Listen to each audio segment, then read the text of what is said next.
नमस्ते मातृभूमि, नमस्ते वसुंधरा। पिछले समय में हमने राहु के अष्टम भाव तक के वीडियो रखे हैं और आज हम राहु के नवम भाव में होने का क्या प्रभाव होता है, उसके बारे में हम ये वीडियो लेकर आए हैं। राहु के बारे में चर्चा शुरू करने से पहले मैं पहले भी अक्सर ये कहता आया हूँ कि प्रत्येक भाव में जो राहु विद्यमान होता है, उसके बारे में जानने की इच्छा रखने वाले व्यक्तियों को विशेष रूप से इसे समझने में सहायता मिले, इसके लिए 19वां और 20वां वीडियो मैंने राहु के बारे में, विशेष करके राहु का जो स्वभाव है, राहु का जो अस्तित्व है, तो उस सब के बारे में एक विस्तृत चर्चा मैंने इन 2 वीडियो में रखी है।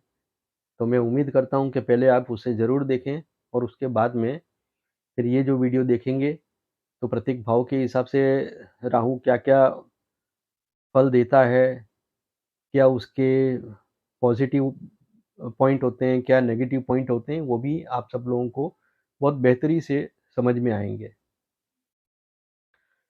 अब हम राहु नवम भाव में चर्चा आरंभ करें, इससे पहले नवम भाव क्या है, इसको ज़रा समझ लें। नवम भाव जो है, अष्टम के बाद का भाव है और नवम भाव में प्रवेश करने के लिए जो द्वार है, वो अष्टम भाव है। वो इस तरह से कि नवम भाव धर्म और भाग्य का भाव है, जिसमें ज़्यादातर लोग तो यही जानते हैं कि ये एक भाग्य का भाव है, नसीब देखना है, किस्मत के बारे में जानना है, तो बस नवम भाव देख लो। लेकिन नवम भाव में 2 तत्व, 2 अर्थ हैं, उसके 2 भाग हैं। एक भाग है भाग्य और दूसरा भाग है धर्म। धर्म के अंदर नीति, नियम, संयम सब आ गया। अष्टम भाव में द्वार है नवम भाव के अंदर प्रवेश करने का। इसका तात्पर्य ये है कि दुख, पीड़ाओं को भोग करके जब इंसान अपने पिछले कई जन्मों के बुरे कर्मों से मुक्त होता है, उसके बाद में उसके भाग्य का नवनिर्माण आरंभ होता है। इसीलिए नवम भाव जो है, वो भाग्य और धर्म दोनों को देखा जाता है। क्योंकि बिना नीति नियम के किसी भी तरह का निर्माण व्यक्ति नहीं कर सकता है, चाहे वो भाग्य का निर्माण हो, चाहे किसी भी तरह का कोई भी संरचना हो। तो उन किसी भी संरचना को परिपूर्ण करने के लिए किसी न किसी तरह के नीति नियम का एक उपयोग तो व्यक्ति को करना ही होता है। उसी तरह से भाग्य तो इस धरती पर व्यक्ति के लिए भाग्य सबसे प्रबल मुख्य बिंदु है कि जिसके बारे में व्यक्ति को एक जागृत होना चाहिए कि हमें किस तरह से अपने भाग्य को विकसित करना है, अपने भाग्य से अधिक लाभ कैसे उठाना है और हमारे भाग्य में जो कष्ट पीड़ाएँ झेलनी लिखी हैं, तो उनका निवारण भी किस तरह से करना है। हर क्रिया के लिए, हर तरह की क्रिया के लिए, प्रतिक्रिया के लिए किसी न किसी तरह के नीति नियम का तो होना आवश्यक ही है। इसीलिए भाग्य और धर्म अर्थात कि नीति नियम इन सबको एक साथ जोड़ा गया है। नवम भाव जो है, उसका जो अगला भाव है, अर्थात कि भावार्थ भावम के हिसाब से एक सिद्धांत है कि प्रत्येक भाव से अगला भाव जो है, वो उसका धन भाव होता है। तो नवम भाव से जो अगला भाव है, वो कर्म भाव है। अब ये कर्म भाव जो है, ये भाग्य का धन है। पिछले जन्म में जो कुछ भी व्यक्ति करके आया है, उस तरीके का वो भाग्य लेकर के आया है और उस भाग्य में जो वो कर्म लिखा के लाया है, वो उसका अगला घर है। उस तरह का उसको कर्म करना ही पड़ेगा, उससे वो मुक्त नहीं हो सकता। जो कुछ भी तय है, उसमें परिवर्तन करने की क्षमता व्यक्ति के अंदर है।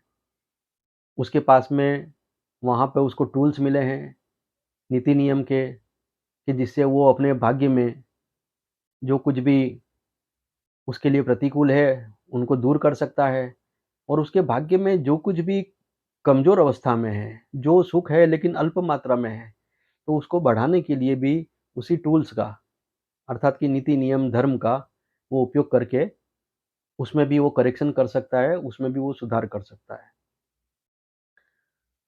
अब हम ये देखें कि सेकंड हाउस अगर कर्म बनता है भाग्य से, तो वहाँ पर 2 बातें देखी जाती है। अगर नाइन्थ हाउस प्रबल है, तो व्यक्ति अच्छे से अच्छे करेक्शन कर पाएगा। करेक्शन करने की दिशा में जो भी कर्म करेगा, उसमें उसको सफलता मिलेगी और व्यक्ति जो कुछ भी अच्छा करना चाहता है, उसके लिए सपोर्ट सिस्टम नाइन्थ हाउस रहेगा और व्यक्ति जो कुछ भी गलत करना चाहता है, उसमें भी सपोर्ट सिस्टम नाइन्थ हाउस ही रहेगा। क्योंकि किसी भी व्यक्ति को नीति नियम और सिद्धांत के हिसाब से कुछ काम करने हैं, तो भी उसके लिए उसके भाग्य का प्रबल होना ज़रूरी है। और अगर कोई इंसान अपनी मनमानी करना चाहता है, किसी तरह का रिवेंज लेना है, बदला लेना है, किसी तरह का कोई गलत तरीके से बहुत जल्दी से अपना नाम करना है या किसी तरह के कोई भी क्षेत्र में उसको अपनी मनमानी करनी है, तो ऐसी सूरत में भी नाइन्थ हाउस ये बताएगा कि व्यक्ति क्या कर पाएगा और क्या नहीं कर पाएगा। नाइन्थ हाउस जो है वो, जैसा कि मैं कह चुका हूँ कि वो सिर्फ़ भाग्य नहीं है, वो धर्म भी है। धर्म का अर्थ होता है कर्तव्य। कई बार व्यक्ति अपने परिवार से, अपने देश से, अपनी सोसाइटी, अपने समाज से बहुत अटैच होता है, लेकिन वो व्यक्ति अपने परिवार, अपने धर्म या अपने समाज या अपनी सोसाइटी, अपने देश के प्रति जो कुछ भी अच्छा करना चाहता है, वो कर नहीं पाता है। तो व्यक्ति अच्छा होते हुए भी अच्छे काम नहीं कर पाता है, ये भी नाइन्थ हाउस से देखा जाएगा। और किसी व्यक्ति ने बहुत लंबे समय तक बुरे से बुरे काम किए हैं, लेकिन फिर कभी कुछ ऐसा हो गया कि उसने कोई बहुत अच्छा काम कर दिया और वो इतना अच्छा काम उसने कर दिया कि उसकी सारी बुराइयाँ जो हैं लोग उसको भूल गए और उसको क्षमा भी कर दिया और उसकी तारीफ़ भी कर रहे हैं, प्रशंसा भी कर रहे हैं। तो ये सब बातें भी नाइन्थ हाउस से देखी जाती है। अब नाइन्थ हाउस से अगर हम गिनते हैं, तो नाइन्थ हाउस से गिनने पर जो अष्टम भाव आता है, वो आता है चतुर्थ भाव और चतुर्थ भाव से अगर हम गिनते हैं, तो जो नाइन्थ हाउस है, वो छठा भाव बनता है। सीधा-सा अर्थ ये है कि चतुर्थ भाव और नवम भाव, ये दोनों षडाष्टक में हैं। एक दूसरे से 6-8 पोज़ीशन पर हैं। तो यहाँ पर इसका क्या अर्थ निकलेगा? सब जानते हैं कि कालपुरुष कुंडली के अनुसार नवम भाव जो है वो गुरु का घर है। वहाँ पर सैजिटेरियस धनु राशि आती है और चतुर्थ भाव जो है वो चंद्र का घर है वहाँ पर कर्क राशि आती है। 2 शुभ ग्रह हैं उस भावों के स्वामित्व में, कालपुरुष कुंडली के अनुसार। अब ये 2 जो भाव हैं, एक-दूसरे से षडाष्टक हैं। इन दोनों भावों का एक भेद है जो हमको समझना ज़रूरी है। जब हम 9th हाउस को सिर्फ़ भाग्य गिनेंगे, तो हमारा जो 4th हाउस है, वो दुखी होगा, क्योंकि जब भी व्यक्ति भाग्य केंद्रित होता है और उसकी कल्पनाओं के अनुसार उसकी इच्छाएँ पूरी नहीं होती है, तो उसका मन दुखी होता है। और जो इंसान अपने मन का उपयोग करके उसकी इच्छा सही है, गलत है, क्या नहीं है, उसको जानकारी उसका लेने का या उसको विश्लेषित करने का उसका कोई मन नहीं है, बस उसको तो अपनी इच्छा पूरी करनी है। तो ऐसी परिस्थिति में चतुर्थ भाव से नवम भाव जो है वो छठा भाव बनता है, वहाँ पर क्या होता है कि वहाँ पर वही मन उसका शत्रु बन जाता है। वो कैसे शत्रु बनता है? मन भाग्य का शत्रु बन जाता है। वो इसलिए बनता है कि व्यक्ति जब एक अंधा अनुसरण करने की कोशिश करता है, व्यक्ति अपने भाग्य की उपयोगिता को सिर्फ़ अपनी इच्छा पूर्ति का साधन मानता है, तो ऐसे में फिर मन जो है उससे बहुत तीव्रता कराएगा, जल्दबाज़ी कराएगा। जल्दबाज़ी में क्या होगा? व्यक्ति अपने भाव की हानि करेगा, नवम भाव की वो हानि करेगा। वो अपनी इच्छाओं की भी हानि करेगा। इच्छाएँ अगर पूरी भी हुई, तो उसे अपयश मिलेगा, लंबे समय में जाकर उसको दुःख प्राप्त होगा। उसके सारे सामाजिक, पारिवारिक और जो भी उसके कनेक्शंस हैं, संबंध हैं इस समाज में, संसार में, काम-धंधे से लेकर के, हर तरह की क्रियाकलापों से लेकर के, उन सारे रिश्तों में वो किसी न किसी तरह के जो अड़चनें हैं, किसी न किसी तरह की जो भी दुविधाएँ हैं, अड़चनें हैं, वो स्वयं वहाँ क्रिएट कर लेता है। अब यहाँ पर अगर वो नवम भाव को धर्म और नीति नियम के तौर पे देखता है, तब क्या होगा? जब वो नवम भाव को धर्म और नीति नियम के तौर पे देखता है, तो वो जो चतुर्थ भाव है, जो नवम से गिनने पर अष्टम बनता है, तो वो वहाँ पर एक गूढ़ रहस्य को उजागर करने वाला भाव बन जाएगा। मन इंसान को छठी इंद्रिय से जोड़ देगा, क्योंकि मन वहाँ पर गहन अध्ययन का, तपस्या का साधन बन जाएगा। क्योंकि अष्टम भाव जो है, वो गूढ़ रहस्यों का, तपस्या का, एक गहन साधना का भाव है।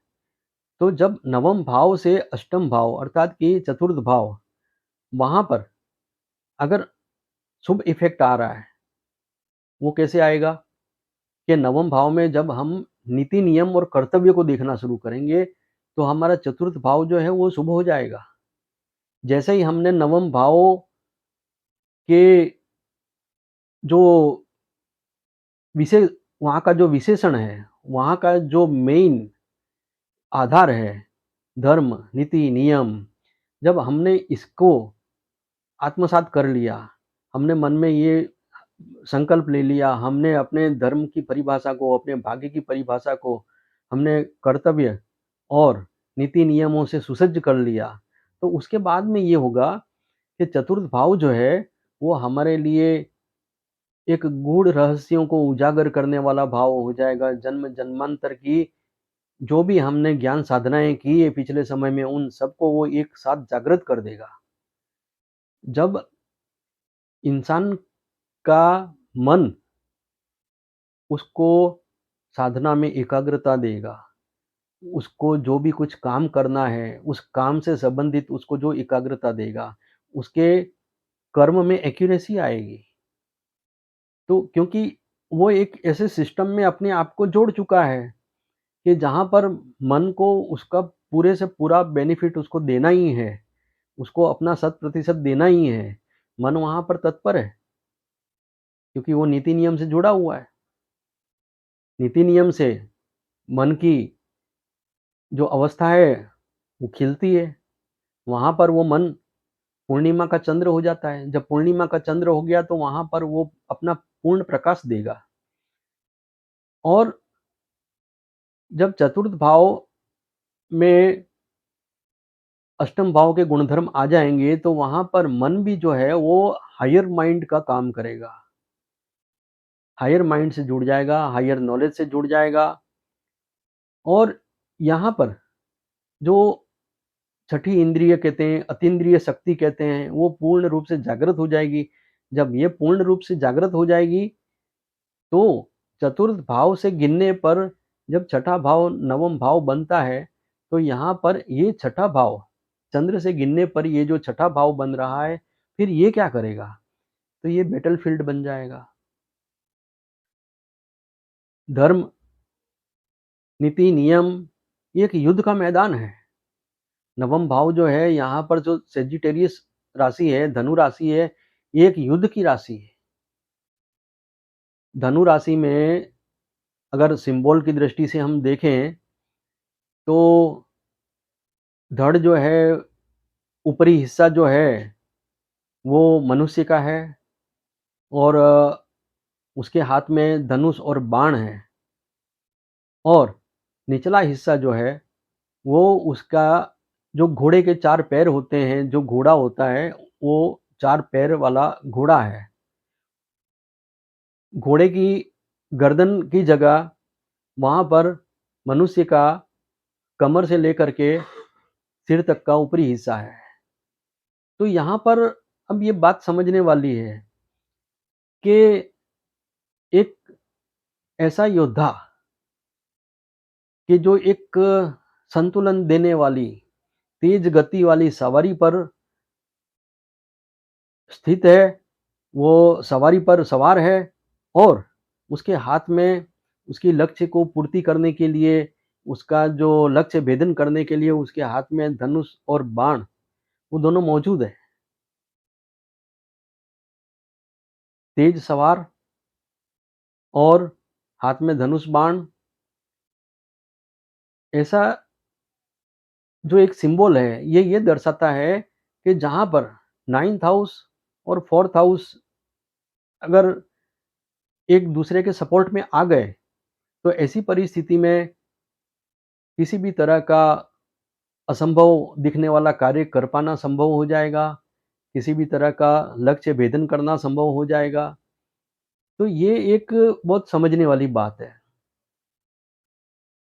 यही चंद्र है, 4th हाउस है, जो 9th हाउस को सपोर्ट भी करेगा और यही चंद्र है, 4th हाउस है, कि जो 9th हाउस को बिगाड़ भी सकता है। इसीलिए कहते हैं कि मन को साध लो तो सब कुछ सध जाएगा। मन को साधने के भी नीति नियम हैं, वो 9th हाउस में मौजूद है, उनका उपयोग करो, सफलता व्यक्ति के कदम चूमेगी। अब आता है कि 9th हाउस के बिल्कुल सामने 3rd हाउस है। अब 9th हाउस के बिल्कुल सामने जो 3rd हाउस है, तो कालपुरुष कुंडली में अगर देखते हैं तो 3rd हाउस में मिथुन राशि आती है और 9th हाउस में धनु राशि आती है। एक राशि 3rd हाउस की जो है वो बुध की है और 9th हाउस की जो राशि है, धनु राशि, वो गुरु की है। तो प्रत्येक व्यक्ति के जीवन में तृतीय भाव अर्जुन है और प्रत्येक व्यक्ति के जीवन में 9th हाउस नवम भाव जो है वो कृष्ण है। भगवत गीता संसार में जब रची गई, उसके पहले से वो मौजूद थी, लेकिन कृष्ण के मुख से उसे अस्तित्व मिला और आज हर एक व्यक्ति के अंदर भगवत गीता का सिद्धांत मौजूद है। उसके पास अर्जुन भी है थर्ड हाउस के रूप में और उसके पास कृष्ण भी है नाइन्थ हाउस के रूप में। थर्ड हाउस हम सभी जानते हैं पराक्रम का भाव है, पुरुषार्थ का भाव है और नाइन्थ हाउस हम जानते हैं कि नीति नियम का, भाग्य का भाव है। भगवान से बड़ा भाग्य कोई हो नहीं सकता और इस धरती के ऊपर जो पुरुषार्थ है, कर्म है, उसमें अर्जुन एक सिंबोलिज़्म है। तो यहाँ हमको नाइन्थ हाउस को पहले समझना ज़रूरी है। थर्ड हाउस कम्युनिकेशन का भाव है, नाइन्थ हाउस अपॉर्च्युनिटी का भाव है। थर्ड हाउस जो है वो एक हमारी लर्निंग की एक्सरसाइज़ का भाव है और नाइन्थ हाउस जो है वो बैटलफ़ील्ड है। हम जो कुछ भी जानते हैं, सीखते हैं, तो उसको सीखने के बाद में उसकी पुनरावृत्ति की जाती है, उसका बार-बार अध्ययन किया जाता है। तो उसका जो बार-बार अध्ययन किया जाता है, वो एक एक्सरसाइज़ है।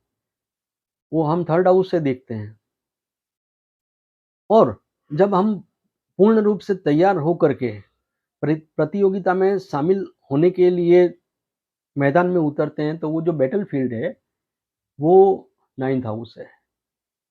तो यहाँ पर हमको एक सीधा-सा गणित है कि नाइन्थ हाउस को सिर्फ़ हम भाग्य ना मानें, वो धर्म है, नीति नियम है और व्यक्ति के भाग्य का निर्माण धर्म और नीति नियम के बिना हो नहीं सकता। व्यक्ति बिना किसी विद्या के, बिना किसी ज्ञान के, बिना किसी सहायता के किसी भी क्षेत्र में वो सफल नहीं हो सकता। किसी को ऑकल्ट साइंस में रुचि है, किसी को स्पिरिचुअलिज़्म में रुचि है, किसी को जो है भौतिक विद्या, जो इस धरती पे जितनी भी विद्याएँ हैं, जो धरती के लिए उपयोगी हैं, अगर उसमें रुचि है, तो किसी भी तरह की जो भी विद्या है, उसके लिए अध्ययन ज़रूरी है, उसके लिए अ, सीखना से लेकर के फिर उसको उसका रिवीज़न करना, उसकी पुनरावृत्ति करना, उसको एक एक्सरसाइज़ उसकी करते रहना, ये बहुत ज़रूरी है। यहाँ पर एक बात तो स्पष्ट हो गई कि अगर नाइन्थ हाउस में हमने सिर्फ़ भाग्य को देखा, तो सीधी-सी बात है कि फोर्थ हाउस फिर हमारा दुश्मन बन जाएगा और फोर्थ हाउस जो हमारा दुश्मन बनेगा, तो किस तरह का दुश्मन बनेगा? क्योंकि नाइन्थ हाउस से वो अष्टम भाव है, तो अष्टम भाव को हम अगर अष्टम भाव अगर खराब फल देता है, तो क्या होता है? लंबी बीमारी देता है, लंबी बीमारी देने के बाद में फिर वो मृत्यु देता है। तो मृत्यु यहाँ भी होती है।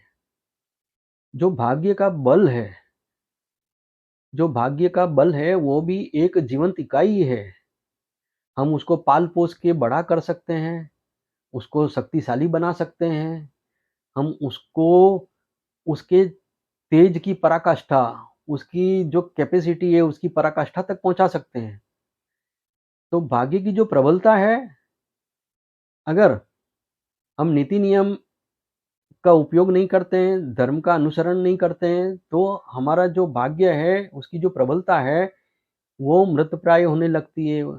एक लंबी बीमारी लग जाती है, क्योंकि अष्टम भाव का गुणधर्म है। लंबी बीमारी देना अगर अष्टम भाव में खराब इफ़ेक्ट आ रहा है तो लंबी बीमारी लग जाएगी। लंबी बीमारी के बाद में क्या होगा कि हमारा जो भाग्य बल है, वो मृत्यु पा जाएगा।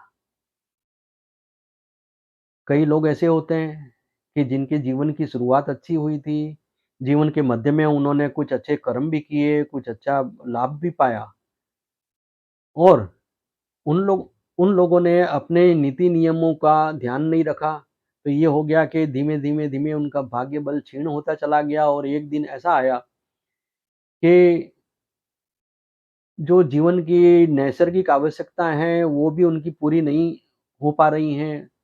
पेट भर खाना नहीं मिल रहा है, कई तरह की तकलीफ़ों से वो गुज़र रहे हैं और जब उनकी मृत्यु होती है, तो बड़ी ही दर्दनाक मृत्यु होती है, जो सुनकर भी बहुत दुःख होता है कि अरे! ये इतनी अच्छी पोज़ीशन में था, देखो इसके साथ क्या हो गया, ये किस तरह से हो गया। तो ये सब बातें भी बहुत देखने लायक है।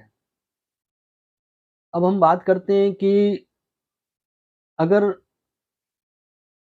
9th हाउस में नीति नियम और जो धर्म का हमने बताया कि इसका पालन बहुत ज़रूरी है, 9th हाउस को प्रबल करने के लिए। अब हम एक और बात करते हैं इस बारे में कि ज़्यादातर हम देखते हैं, शास्त्रों में कहा गया है, कई बार घर में पूजा-पाठ करते हैं या कहीं सत्संग में जाते हैं या कहीं पर भी जहाँ पर प्रवचन होते हैं, तो जो भी पुजारी हैं, साधु-संत हैं, जो भी धर्म के उपदेशक हैं, चाहे किसी भी धर्म के उपदेशक हों, लेकिन सभी जो धर्म के उपदेशक हैं, वो एक ही बात करते हैं और वो कहते हैं कि इंसान को मन, कर्म और वचन से एक होना चाहिए। अब मन, कर्म, वचन से एक होने का मतलब है कि व्यक्ति को इन तीनों चीज़ों को संलग्न करके जीना चाहिए। ये नहीं कि हमने मन तो बना लिया कि हाँ, हम अच्छा करेंगे, हम कर्म भी दिखाने के लिए कर रहे हैं कि हाँ, हम अच्छे कर्म कर रहे हैं, लेकिन फिर हमारी मंशा कुछ और होती है और हमारी वाणी कुछ और बोलती है। कई बार ये होता है कि मन में मैल है, कर्म में शुद्धता नहीं है, लेकिन वाणी में मिठास है। बस मीठा-मीठा बोल के काम निकाल लेना है। तो यहाँ पर ये असंतुलन ही इंसान को बर्बाद कर देता है। अब इसको मैं समझाता हूँ किस तरह से। मन 4th हाउस है। मन से गिनने पर अगर लाभ भाव गिने, 4th हाउस से हम गिनते जाएँ तो 11वाँ घर जो है वो वाणी का होता है। अगर मन शुद्ध है, तो वाणी का प्रभाव बढ़ेगा, वाक् शुद्धि मिलेगी। अगर मन में अशुद्धि है, तो हमारी वाणी चाहे कितनी भी मीठी हो, कुछ घड़ी के लिए हम किसी को प्रभावित कर लें, लेकिन फिर वो हमारे अपयश का कारण बन जाएगी। अर्थात कि हमको वो हमारे बोले हुए का, हमारी जो सारी एक्सरसाइज़ रही किसी को कन्विंस करने की, किसी को मनाने की या किसी को अपनी बातों में लेने की, वो कहीं न कहीं जा कर के तो ड्रॉप हो जाएगी, ब्रेक हो जाएगी। उसका सारी एक्सरसाइज़ का कोई लाभ नहीं मिलेगा, ऊपर से अपयश मिलेगा। अब हम देखते हैं कि जो कर्म का भाव है, तो कर्म का भाव जो है वहाँ से अगर हम गिनें, तो हमारा द्वितीय भाव जो है वो कर्म के भाव से पंचम भाव बनता है।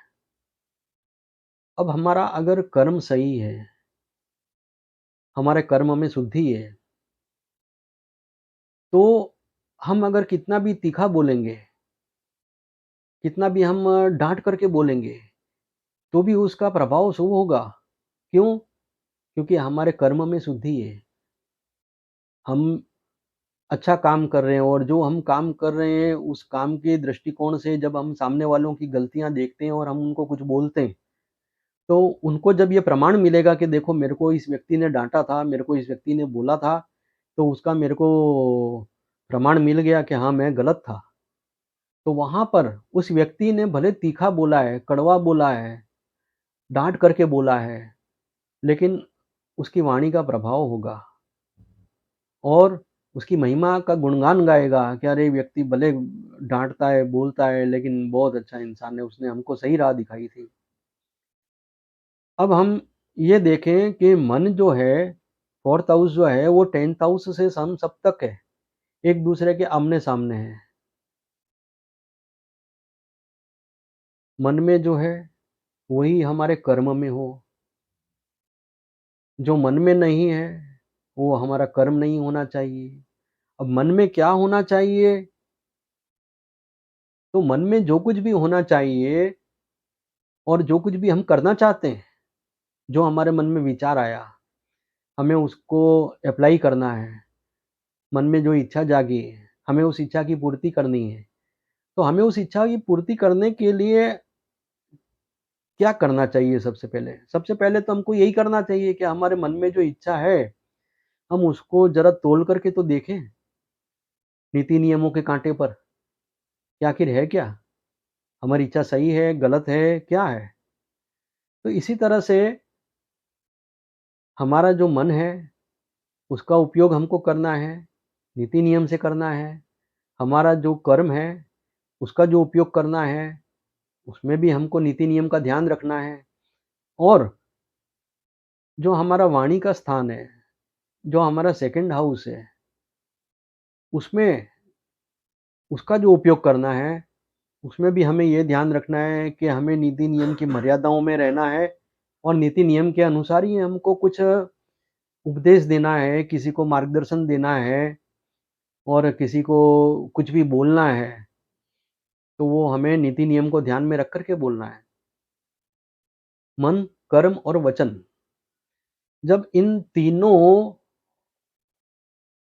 बिंदुओं को हम संलग्न कर लेते हैं, इन 3 मुख्य बातों को, इन 3 भावों को हम एक-दूसरे से जोड़ लेते हैं और उसमें हम जोड़ने का जो धागा है, वो नीति नियम को लेते हैं कि हमारा चतुर्थ भाव, हमारा दसम भाव और हमारा द्वितीय भाव, ये जो 3 भाव हैं, ये 3 मोतियों को पिरोने के लिए जब हम नीति नियम का धागा लेते हैं, तो यहाँ पर व्यक्ति की उन्नति का मार्ग आरंभ हो जाता है। यहाँ पर से व्यक्ति को सफलता मिलना आरंभ हो जाती है। मन, कर्म और वचन, गीता का भी यही एक संदेश है कि मन, कर्म और वचन से व्यक्ति ऐक्य हो, शुद्धता पर अपने आप को स्थिर करे। तो ये चीज़ें सिर्फ़ पढ़ने सुनने के लिए, टाइम पास के लिए नहीं है। ये टूल्स हैं हमारे जीवन के कि जिससे हमको अपने जीवन में ऊँचाइयों को छूना है। अगर आपने मन, कर्म और वचन को साध लिया, तो 9th हाउस में चाहे राहु बैठ जाए, केतु बैठ जाए, कोई ग्रहण योग बैठ जाए, कोई नीच का ग्रह बैठ जाए, कुछ भी बैठ जाए, वो आपका बाल बांका नहीं कर सकेगा। आपको हैरान ज़रूर करेगा, परेशान ज़रूर करेगा, लेकिन सफलता, और वो भी जैसी-तैसी नहीं, बड़ी सफलता आपके कदम चूमेगी। नीचस्थ ग्रह, ग्रहण दोष व्यक्तियों को संघर्ष करवाते हैं। लेकिन इन संघर्षों के दौरान अगर व्यक्ति ने अपने मन, कर्म और वचन को बैलेंस्ड रखा, संतुलित रखा, व्यक्ति जीत जाएगा। चाहे कैसा भी युद्ध हो, कैसी भी समस्या हो, वो उससे पार निकल जाएगा। राजा भर्तहरि का नाम सबने सुना होगा, जो भी हिंदू लोग हैं, हिंदू संस्कृति से जुड़े हुए हैं। राजा भर्तहरि ने एक भर्तहरि शतक लिखा था। उस भर्तहरि शकत शतक में राजा ने ये कहा कि वास्तविक जो दृष्टि है, भाग्य को देखने की, वो क्या है? तो राजा भर्तहरि ने लिखा है वहाँ कि भूख लगने पर भोजन मिल जाए, प्यास लगने पर पानी मिल जाए, थक जाने पर सवारी मिल जाए और जब नींद आ रही हो, तो उस समय में सोने के लिए टाइम मिल जाए, सोने के लिए, अच्छी नींद खींचने के लिए अनुकूलता मिल जाए। इससे बड़ा सुख जो है और कोई है नहीं कि जो भाग्य और दे सके। सबसे बड़ा सुख यही है कि जिसके बारे में हमें अपने भाग्य से अपेक्षा रखनी चाहिए। और दूसरी बात एक और है कि जीवन में कष्ट आते हैं, तकलीफ़ें आती हैं, लेकिन उनसे मुक्ति का भी एक न एक विकल्प संसार में मौजूद होता है। सकल पदार्थ है जग माही, कर्महीन कछु पावत नाहीं। और जो कुछ भी भाग्य में लिखा है, वो भी होके रहता है। कभी अगर व्यक्ति कर्म बंधन में आ गया कि वो कुछ कर्म नहीं कर पा रहा है, लेकिन फिर भी उसके अगर मन में भावना है कि मुझे कर्म करना है, मुझे मुक्त होना है, तो उसके लिए भगवान उसकी व्यवस्था कर देते हैं। राजा भर्तहरि ने अपने भर्तहरि शतक में ये एक उदाहरण दिया है कि जो मदारी लोग होते हैं वो साँप को पकड़ करके एक जो है बाँस की पतली-पतली डंडियों से बनी हुई जो टोकरी होती है, उसके अंदर उसको बंद करके रखते हैं।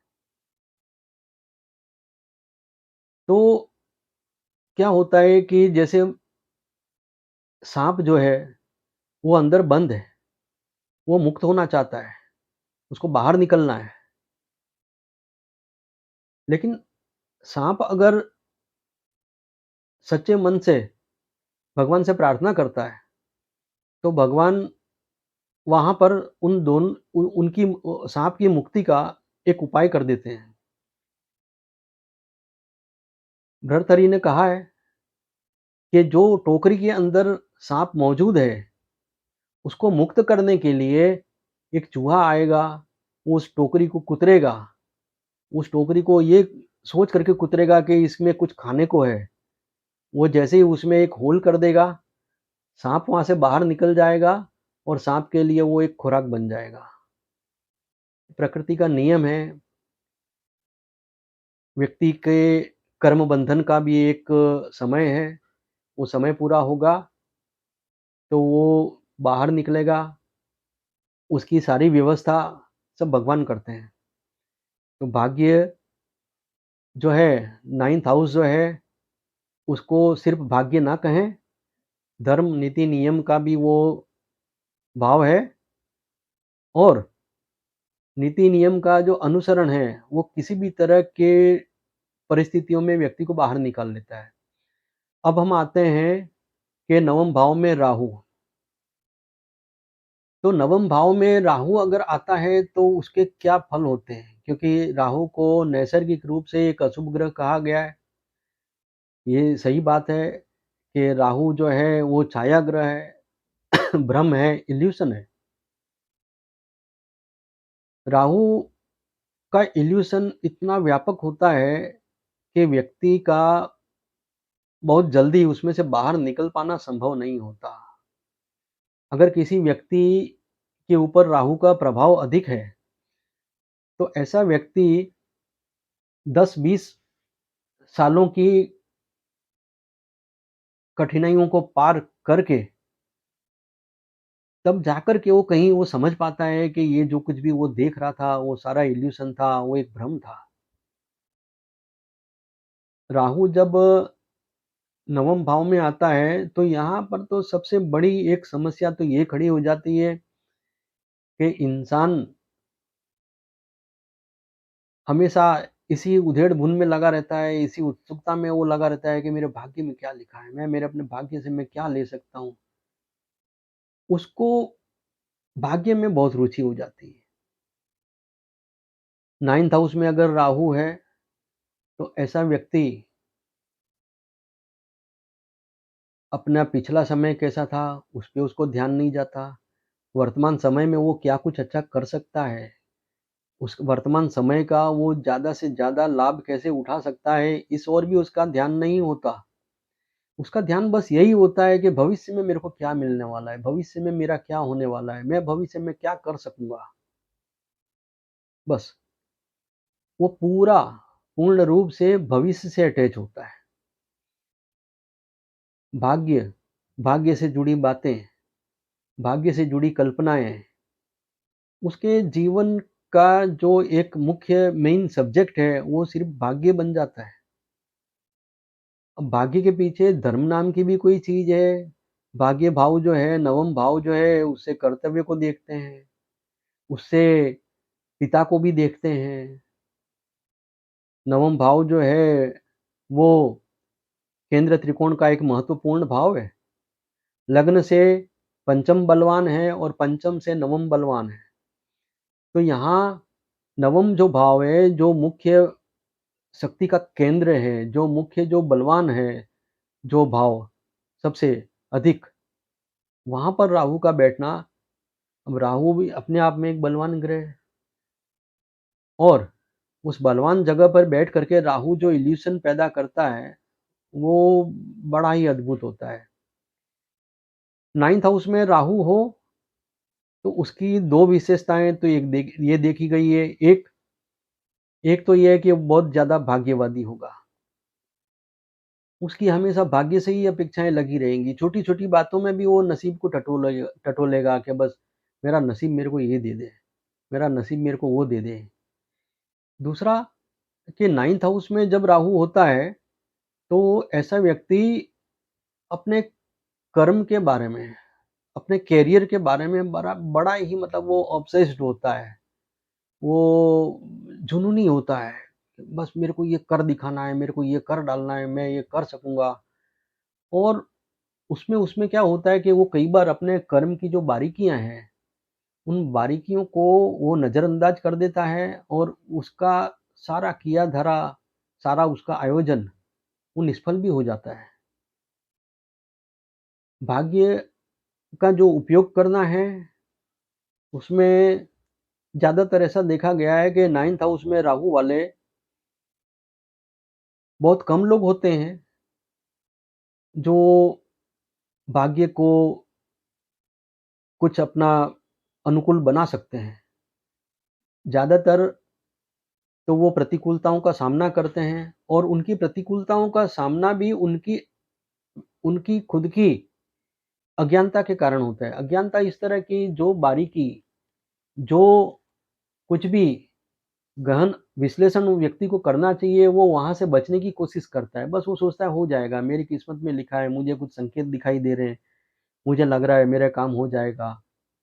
तो वो जो ऑब्ज़र्वेशन करता है, वो ऊपरी-ऊपरी जो ऑब्ज़र्वेशन उसका होता है, यहाँ पर वो मार खा जाता है। 9th हाउस में राहु वाला व्यक्ति ज़्यादातर ऐसा देखा गया है कि ऐसा व्यक्ति बहुत ही निचले लेवल का नहीं होता है। उसके अंदर इनबिल्ट अच्छी क्वालिटियाँ होती हैं। इतना ही नहीं, जितने भी भाव हैं, 12 भाव जो हैं जन्म कुंडली के, उन सब में से 9th हाउस को कहा गया है कि राहु यहाँ पर कुछ अच्छे फल देने की क्षमता अधिक रखता है। और इसीलिए मैंने कहा कि 9th हाउस में अगर राहु होता है, तो ऐसा व्यक्ति किसी हीन कक्षा का व्यक्ति नहीं होगा, क्योंकि वो गुरु का घर है। और राहु का तो एक जो परफ़ॉर्मेंस है, वो सभी जानते हैं कि 9th हाउस में हो या किसी भी भाव में हो, राहु जिस भाव में होता है, उस भाव के संबंधित जो परिबल होते हैं, जो तत्व होते हैं, जो कंटेंट होते हैं, उनके अंदर वो फैलाव करता है, उनकी वृद्धि करता है। 9th हाउस में जब राहु आता है, तो उसका इल्यूशन साइड इफ़ेक्ट कहें, तो यही होता है कि वो किसी काम को जब शुरू करता है, तो उस काम के पीछे वो हद से ज़्यादा स्पीड रखने की कोशिश करता है, बहुत अधिक तीव्रता, बहुत अधिक गति से उसको काम को ख़त्म करना है, बस यहीं पर वो मार खा जाता है। अच्छा काम हो, कितना भी महान लक्ष्य लेकर चला है, लेकिन वो इस बस एक एक जल्दबाज़ी के कारण, एक अपनी तीव्रता के कारण वो इसमें जो परफ़ेक्ट रिज़ल्ट ला पाना चाहिए, जो उसकी कैपेसिटी है, लेकिन वो ला नहीं पाता है। यहीं पर ये होता है कि उसके प्रयास बारंबार असफल होते हैं, जबकि लोग उसकी सराहना कर रहे होते हैं, लोग उसकी तारीफ़ भी कर रहे होते हैं कि नहीं आदमी बहुत होशियार है, व्यक्ति बहुत होशियार है, ये जातक बहुत परफ़ेक्ट है इस काम के लिए, ये कर लेगा। सबको विश्वास है इस बात का कि व्यक्ति ये कार्य कर लेगा, लेकिन वही व्यक्ति अच्छी कैपेसिटी होते हुए, अच्छी परफ़ॉर्मेंस देते हुए भी वो व्यक्ति अपनी ही भूलों से उस काम को बिगाड़ कर बैठ जाता है। राहु का जो ये प्रभाव है 9th हाउस का, ये एक मुख्य प्रभाव, इससे व्यक्ति को अपना बचाव कैसे करना, उसके रास्ते उसको स्वयं निकालने होंगे, क्योंकि गति की भी एक मर्यादा है। हमारे पास में जैसा वाहन है, हमको ऐसी ही गति उसकी निर्धारित करनी पड़ती है। अगर हमारे पास में 1000 सीसी की गाड़ी है और हम उससे 200 की स्पीड की कल्पना करते हैं, तो वो हमारी भूल है। इसी तरह से टाइमिंग टाइमिंग का भी जो रूल्स है, उसको हमको फ़ॉलो करना है, एक्यूरेसी पे भी हमको ध्यान देना है। कभी एक्यूरेसी ज़्यादा है, कभी एक्यूरेसी कम है, कभी स्पीड बहुत ज़्यादा है, कभी स्पीड कम है, वो चीज़ नहीं होनी चाहिए। उसका एक हमको एक मैनेजमेंट करना होगा, उसका एक हमको प्लानिंग करना चाहिए। अब हम आते हैं कि अगर 9th हाउस में राहु नेगेटिव परिणाम देता है, तो वो क्या होते हैं? 9th हाउस में जब भी राहु नेगेटिव रिज़ल्ट देगा, तो सबसे पहला लक्षण तो ये दिखाई देगा कि 9th हाउस में राहु अगर नेगेटिव इफ़ेक्ट दे रहा है, तो ऐसी जातक के जो भाई-बहन हैं, उनका जो जीवन है, वो विचित्रताओं से, कुछ पीड़ाओं से घिरा हुआ रहेगा। उनका जो जीवन है, बड़ा संघर्षपूर्ण रहेगा और हमेशा उसके जो भाई-बहन हैं, वो उसकी चिंता का कारण भी बनेंगे।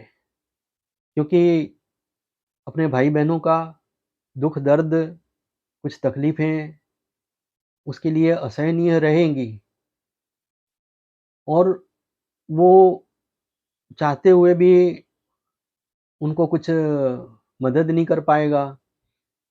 जबकि उसके जो भाई-बहन हैं, वो उसके साथ में अपने भाई के साथ में उनका जो है अटैचमेंट बहुत अच्छा रहेगा। लेकिन वो एक इस तरह की पीड़ा का अनुभव करेगा। 9th हाउस में राहु हो तो 3rd हाउस में केतु आता है।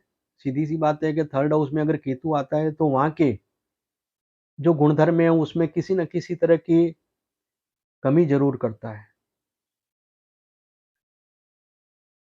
यहाँ पर ये भी देखा गया है कि 9th हाउस में राहु है, 3rd हाउस में अगर केतु है, तो भाई-बहनों की संख्या कम भी होती है। कुछ दूसरे ग्रहों के अगर प्रभाव हों 3rd हाउस पे तो अलग बात है कि फिर भाई-बहनों की संख्या भी अच्छी हो और भाई-बहनों की परिस्थिति भी अच्छी हो। लेकिन सिर्फ़ राहु और केतु का जो एक संबंध है 3rd और 9th हाउस का, उसमें अगर कोई दूसरे ग्रह 3rd हाउस को सपोर्ट ना कर रहे हों, तो ज़्यादातर यही देखा गया है कि ऐसे जातक के भाई-बहनों को किसी न किसी तरह की पीड़ा लगी रहेगी और किसी न किसी तरह का उनका दुःख लगातार उसकी चिंता का विषय बना रहेगा। अब आता है कि नेगेटिव होने पर राहु अगर बुरे फल देता है, तो वो क्या-क्या बुरे फल देता है? जैसे कि अगर राहु नेगेटिव है, नेगेटिव का तो मैं पहले भी बता चुका हूँ कि अपनी शत्रु राशि में हो, अपने उसका वो जिस नक्षत्र में हो, उस नक्षत्र का स्वामी उसका शत्रु ग्रह हो, तो इन परिस्थितियों में राहु के खराब फल देखने को मिलते हैं और राहु के ऊपर मंगल की दृष्टि आ जाए, शनि की दृष्टि आ जाए, तो उसके परिणाम कुछ विचित्र हो जाते हैं, कष्टकारी हो जाते हैं। तो राहु जब 9th हाउस में नेगेटिव होता है, तो ये भी देखा गया है कि ऐसे व्यक्ति का पिता या तो धनवान नहीं होता और अगर धनवान होता है, तो उसको अपने पिता की धन संपत्ति का किसी प्रकार का कोई लाभ नहीं मिल पाता है। उसके पिता की जो भी धन संपत्ति है, वो उसके किसी काम नहीं आएगी या अगर नहीं है, तो भी उसको कोई लाभ नहीं है और अगर पिता के पास धन संपत्ति है, लेकिन पिता किसी कारण से उस पर क्रोधित है, नाराज़ है, तो वो अपनी संतान को उसमें से कुछ नहीं देगा, ये देखने में आता है। राहु अगर नेगेटिव है, तो सबसे बड़ा माइनस पॉइंट ये भी देखा जाता है कि ऐसा व्यक्ति हायर एजुकेशन लेने की कोशिश करता है, लेकिन वो हायर एजुकेशन ले नहीं पाता है।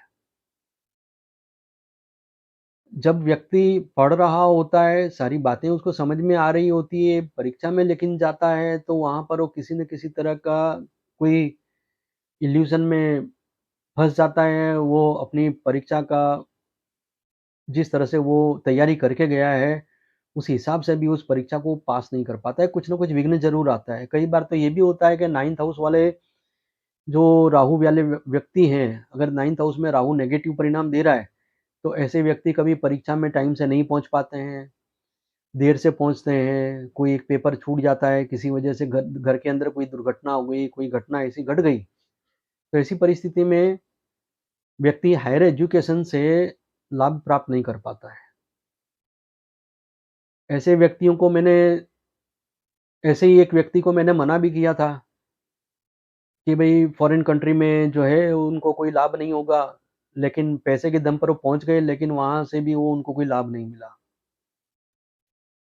इसी तरह से राहु अगर नेगेटिव होता है 9th हाउस में, तो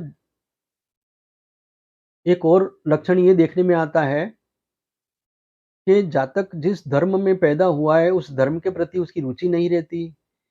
परिवार उसका चाहे कितना भी संस्कारी है, कितना भी अच्छा परिवार है, उस परिवार की जो परंपराएँ हैं, उसको निभाने में उसकी रुचि नहीं रहेगी। पर्वों पे, त्योहारों पे उसको ये लगेगा कि बस ये सब बेकार की बातें हैं। बस वो एक तरह का ये मान सकते हैं कि हम थोड़ा-सा नास्तिक प्रकृति का ऐसा व्यक्ति होता है। 9th हाउस में जब राहु नेगेटिव होता है तो उसका एक सबसे बड़ा जो दुष्परिणाम देखने को मिलता है वो ये होता है कि ऐसे व्यक्ति को बहुत अच्छी-अच्छी अपॉर्च्युनिटी बहुत मिलती है। वो भी बहुत अच्छी-अच्छी अपॉर्च्युनिटी अर्थात कि बहुत अच्छे-अच्छे अवसर उसको मिलेंगे। लेकिन ऐसा व्यक्ति बस किसी न किसी छोटी-सी बात को अपना ईगो बना करके वो बड़ी से बड़ी अपॉर्च्युनिटी पे लात मार के खड़ा हो जाएगा। और ऐसी ही वो बहुत सारी अपॉर्च्युनिटी खो देगा और खोने के बाद में जब उसके जीवन का सर्वाइवल का प्रश्न आएगा, तो उस समय में फिर वो किसी न किसी ऐसे छोटे काम को पकड़ के बैठ जाएगा और फिर सारी ज़िंदगी कोसता रहेगा अपने आप को और अपने भाग्य को भी, कि अरे! मेरी किस्मत ही खराब थी, उस दिन मैंने ऐसा क्यों कर दिया? तो ये चीज़ जो है 9th हाउस में नेगेटिव जब राहु होता है, तो ये चीज़ बहुत ज़्यादा देखने को मिलती है। 9th हाउस में राहु अगर नेगेटिव है, तो एक और विचित्र लक्षण बहुत ज़बरदस्त देखने को मिलता है। वो ये होता है कि राहु जो है वो एक एक्सट्रोवर्ट प्लैनेट है। राहु एक्सट्रोवर्ट प्लैनेट है, तो राहु अपनी कोई भी समस्या हो तो उसको गाता फिरेगा। लेकिन 9th हाउस के अंदर जब राहु होता है, तो ऐसा व्यक्ति का जो माइनस पॉइंट कहें, वो यही है कि वो अपनी समस्याओं के बारे में वो खुलकर चर्चा नहीं करेगा और उसकी वजह से क्या होगा कि वो उसकी जो समस्याएँ हैं, उसका समाधान बहुत आसान भी होगा, तो उसके जल्दी हाथ नहीं आएगा।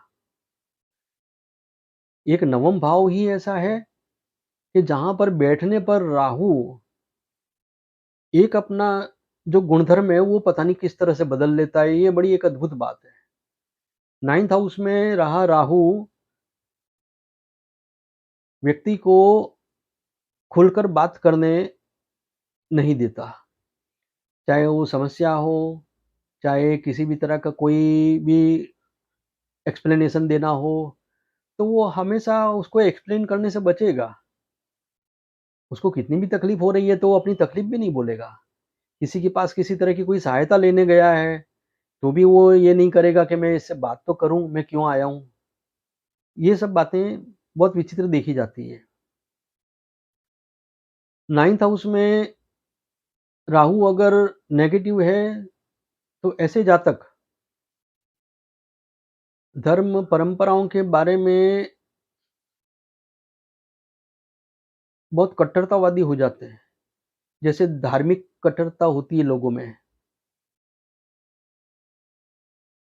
कट्टरतावादी सिर्फ़ धर्म की ही नहीं, इंसान के अपने व्यवहारों में भी होती है। 9th हाउस में राहु वाला व्यक्ति अपने परिवार में, अपने समाज में भी वो अपने विचारों को बड़ी कट्टरतापूर्वक रखेगा कि बस उसकी बात ही मानी जाए, कोई दूसरा कोई बात करे ही नहीं। तो ये जो एक राहु का गुणधर्म है, नेगेटिव राहु का, वो भी यहाँ पर देखने को मिलता है। अब हम आते हैं कि राहु अगर पॉज़िटिव है, तो उसके क्या गुणधर्म हैं, उसके क्या लक्षण हैं, कैसे जाना जाए? राहु अगर पॉज़िटिव होता है, तो उसकी एक विशेषता ये देखने को मिलती है कि व्यक्ति जब भी कोई कार्य को आरंभ करता है, उसको शुरुआत से लेकर के अंत तक चाहे जितना भी उसको वातावरण नकारात्मक दिखे, लेकिन उस काम का वो एंड किए बगैर उसको छोड़ता नहीं। 90% रास्ता उसको ये संकेत देता रहे, तेरे को कुछ नहीं मिलेगा, तू इसमें सफल नहीं होगा, लेकिन फिर भी वो चलता ही जाएगा, वो बोलेगा नहीं मिलेगा, नहीं मिलेगा, कोई बात नहीं, बस मुझे तो चलना ही है, मैं वहाँ पहुँच के ही रहूँगा। तो ये एक राहु का जो पॉज़िटिव साइड है, वो ये है कि कार्य के आरंभ से लेकर के कार्य के अंत तक उसका धैर्य बड़ा बेमिसाल बना रहता है। चाहे कुछ भी हो जाए, आंधी-तूफ़ान, दुनिया भर का कुछ भी आ जाए, लेकिन अगर वो कार्य करने में सक्षम है, वो करता ही रहेगा। बस वो उसको एक लगन लगी हुई है, वो उसमें लगा हुआ है, वो छोड़ेगा नहीं। एक अकेला सामने चाहे कितनी फ़ौज खड़ी है, लेकिन वो यही सोचेगा मेरे को तो लड़ना है, मैं लड़ूँगा। उसके सामने चाहे कितने भी योद्धा खड़े हैं, कितने भी उनके पास में साधन हैं, कितने भी उसके कॉम्पिटिटर हैं, कुछ भी है, लेकिन वो बोलता है मैं तो यहाँ मैं जो करने आया हूँ, मेरे को वो करना है ना, कब तक कर पाऊँगा, वो परमात्मा जाने। बस मैं तो जब तक ताकत है, जब तक मेरे शरीर में जान है, तब तक मैं काम करता रहूँगा। 9th हाउस का पॉज़िटिव राहु इंसान को बहुत बड़ी कीर्ति ज़रूर देता है। फ़र्क सिर्फ़ इतना है कि व्यक्ति का लक्ष्य व्यक्ति चुनता क्या है। उसके पास में सफलता पाने के लिए जो एक एनर्जी लेवल चाहिए, उसका तो उसके पास पावर हाउस है 9th हाउस में राहु, युद्ध का बल बढ़ाने वाला राहु, क्योंकि युद्ध की राशि में बैठा है। यहाँ पर बैठा राहु व्यक्ति को निरंतर जूझने वाली, निरंतर लड़ने वाली, कभी ना थकने वाली एनर्जी देता है। ये राहु 9th हाउस का और भी ज़्यादा अच्छा फल तब देता है कि जब गुरु की प्लेसमेंट भी बहुत अच्छी हो। अगर 9th हाउस में राहु है, चाहे किसी भी राशि में हो, 9th हाउस में अगर राहु है और कुंडली में गुरु भी कहीं अच्छे भाव में बैठा है, कहीं केंद्र त्रिकोण में बैठा है या कहीं भी कोई अच्छी परिस्थिति में बैठा है, तो ऐसे व्यक्ति की अगर राहु की महादशा आई, तो वो व्यक्ति समुद्र की गहराइयों से बाहर निकल करके एवरेस्ट की चोटी पर जाके खड़ा होगा और इससे उसको कोई रोक नहीं सकेगा। हाँ, अगर राहु की पोजीशन जो है, राहु अगर नेगेटिव है और ऐसे में गुरु की परिस्थिति भी अच्छी नहीं है, तो ऐसे समय में जो राहु की महादशा होगी, वो बड़ी ही कष्टदायक होगी उसको। लेकिन उसमें भी उसको लाभ ज़रूर मिलेगा, क्योंकि त्रिकोण भाव में जो भी ग्रह आते हैं, वहाँ पे वो किसी तरह की कष्ट पीड़ा देने के बावजूद भी वो व्यक्ति को शुद्धता, पवित्रता ज़रूर प्राप्त कराते हैं। ऐसा व्यक्ति स्पिरिचुअल प्लेटफ़ॉर्म पे बहुत अच्छा परफ़ॉर्म करता है। 9th हाउस में राहु या 9th हाउस के लॉर्ड के साथ में राहु का संबंध कई विद्वानों की कुंडलियों में देखा गया है, कई धर्म गुरुओं में देखा गया है। तो 9th हाउस का जो राहु है, इससे हमें भयभीत होने की ज़रूरत नहीं है। हाँ, सिर्फ़ ये है कि अगर 9th हाउस में राहु कुछ नेगेटिव परिणाम दे रहा है, तो हम उसको किस तरह से उस एनर्जी को हम किस तरह से अपने पॉज़िटिव करने में लें, हम उसका किस तरह से सदुपयोग करें। हमें अपने टाइमिंग का, अपनी एक्यूरेसी का और जो एक हमारा प्लानिंग की जो पैटर्न है, उसका एक एनालिसिस करना बहुत ज़रूरी है। हम किसी भी विषम परिस्थितियों में हम उस समस्याओं में से बाहर निकल सकते हैं। अगर 9th हाउस का मैं एक मंत्र कहने जाऊँ कि 9th हाउस को ठीक करने के लिए सबसे सर्वोपरि इलाज क्या है? तो वो मैंने बताया जैसे कि मन, कर्म और वचन, हमें इन तीनों का एक तालमेल बनाना है। इसका एक मापदंड बना कर के कि हमको मन में जो भी आता है उसका विश्लेषण करना है 9th हाउस से रिलेट करके। हमारा जो कर्म हम कर रहे हैं, उसको हमको 9th हाउस से रिलेट करके एनालिसिस करना है।